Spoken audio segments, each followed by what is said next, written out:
America को हुती संगठन टक्कर। अमेरिकार शक्तिशाली ड्रोन को नष्ट कला येमेन हुती संगठन। अमेरिका प्रतिरक्षा बल को शक्त झटका।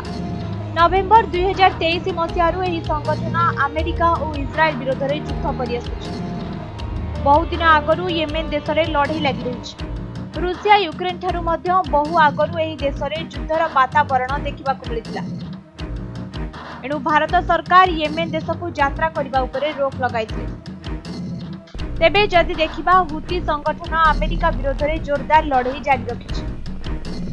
निकटरे अमेरिकार सबुठारु शक्तिशाली ड्रोन MQ-9 को मारी खसाई देछि एही संगठन। एने येमेन मिलिटारी ऑफिसर याहिया सारी सूचना देछन्ति। से कहिसन्ति कि मात्र 72 घंटा भितर अमेरिकार 2टी ड्रोन को खसाइबारे सफल होइछि सेना। अन्यपटे इस्राएल उपरे हुती संगठन लगातार 4टी एयर स्ट्राइक करिछि। गत गोटे सप्ताह भितर समस्त एयर स्ट्राइक करा जाइछि।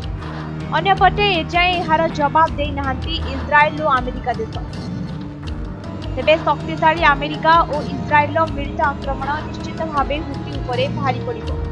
तेबे जदि देखा जाए हुती किभली अमेरिकार शक्तिशाली MQ-9 ड्रोन को खसाई देला यह समस्त को चकित कर दैछि। कारण यह अत्याधुनिक ज्ञान कौशल तैयारी होइछि। बड़ बड़ मिसाइल मध्य एही ड्रोन को खसाइबारे हार मानिथिले। एणु निश्चित भावे हुतीर एभली प्रयास अमेरिका को एक बड़ झटका देथिबो। तेबे जदि देखिबा एही ड्रोन टी नष्ट होबा फଳରେ अमेरिकार बड़ क्षति होइछि।